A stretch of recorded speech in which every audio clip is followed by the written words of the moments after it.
Welcome to The Explainer. Today we're embarking on a truly fascinating journey to completely demystify artificial intelligence.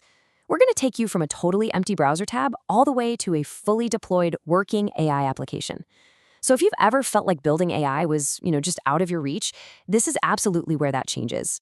We're going to break down Peter Sigurdson's lab workbook and actually build a minimum viable product, an MVP, step by step, using Google Colab. Okay, let's dive right into this. Here's our roadmap for today. 1. The democratization of AI. 2. The empty classroom analogy. 3. Building the neural network. 4. Testing your AI MVP. 5. Launching the web interface. And finally, 6. Your personal AI tutor. Section 1.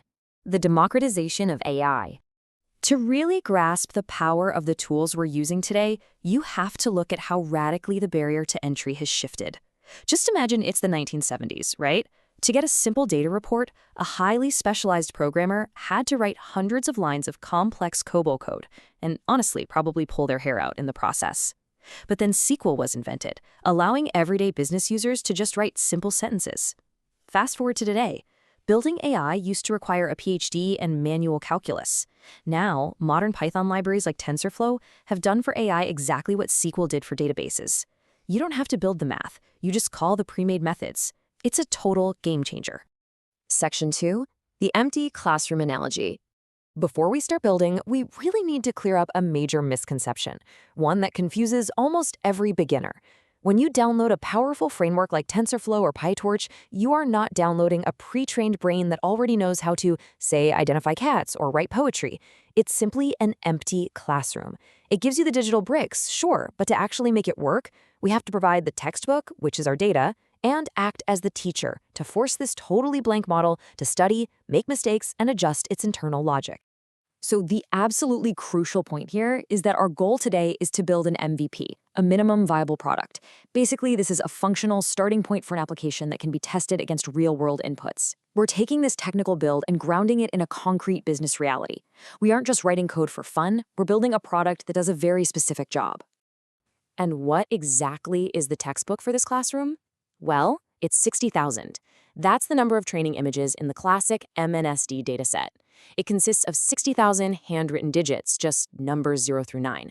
This massive dataset is the absolute best way to quickly validate an AI workflow, and it's going to serve as the exact textbook we need to train our AI model right inside the free Google Colab environment. Section 3. Building the neural network. We're going to use TensorFlow's high-level Keras API, which lets us build this brain from scratch with very minimal code. Now, to prevent any cognitive overload here, just focus on the clear function of these 5 essential workflow steps. First, we load the data and normalize the pixel values. Second, we build the architecture. Third, we compile the model by setting the rules for how it learns. Fourth, we train the model by running it through the data. And fifth, we evaluate its final accuracy. Simple enough, right? Now, what's really interesting here is how we actually stack these digital bricks using the Sequential API. Let's break it down.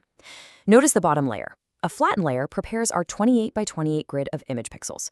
Moving up, the dense hidden layer acts as the core where the model actually learns patterns. Then we throw in a dropout layer to randomly ignore some data. This stops the model from just memorizing the answers, like cheating on a test. Finally, that top output layer uses probabilities to classify the image into one of the 10 possible digits. Section 4. Testing your AI MVP. An MVP isn't really proven until it works outside its original data set, right? To do this, we write a little bit of code to accept a photo of a digit you actually scribbled on a piece of paper yourself, no matter how messy your handwriting is. But here's the catch. The network can't just read an iPhone photo out of the box. Our code will prompt an upload, resize your image to exactly 28 by 28 pixels, convert it to grayscale, and normalize it so it matches the exact format of the textbook the AI originally studied. And then we pass that beautifully formatted image to our model to get a prediction. This is the absolute aha moment of the entire build. Imagine looking at your screen and seeing the AI model predicts this digit is a 7. Confidence score 99.82%. That's incredible. You just successfully forced a completely blank digital framework to read your own personal handwriting with insane accuracy. Section 5. Launching the web interface. Honestly, an MVP isn't very useful if it's permanently trapped inside a Google Colab notebook where literally nobody else can interact with it. So enter Gradio. Gradio is this magic Python library that we can install right into our notebook. With just a few lines of code, it wraps our prediction function into a live, interactive digital sketching canvas. And even better, it generates a public link that's valid for 72 hours. You can text that link to your phone right away, draw on your screen, and watch your newly minted AI make live predictions on the fly. And to really solidify this as a complete end-to-end deployment, we obviously don't want the model to live in Colab forever. Using TensorFlow's native saving feature, you can export your trained model's weights and architecture into a single independent .keras file. You literally just trigger a local download right to your computer, meaning you can now load that ready-made brain onto your own server without ever having to retrain it. Section 6. Your Personal AI Tutor. The author of the lab workbook, Peter Sigurdsson, provides this incredible meta-learning tip for anyone who wants to truly master this material. Let's be completely honest for a second. Seeing code for the first time can be intimidating. So what happens if you get stuck? What if a terrifying red error code pops up? Or if the whole process just feels way too overwhelming? Your first instinct might be to just quit. Well, here's the absolute pro tip to solve that.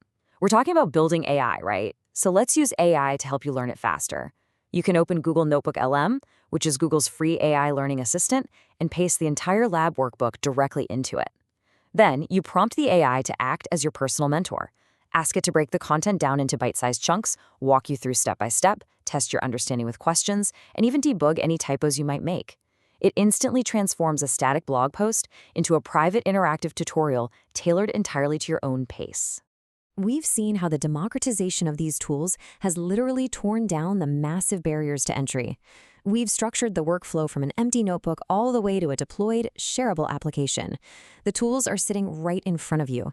If you hit a roadblock, Peter even invites you to drop your code snippets in the comments of his blog for personal help.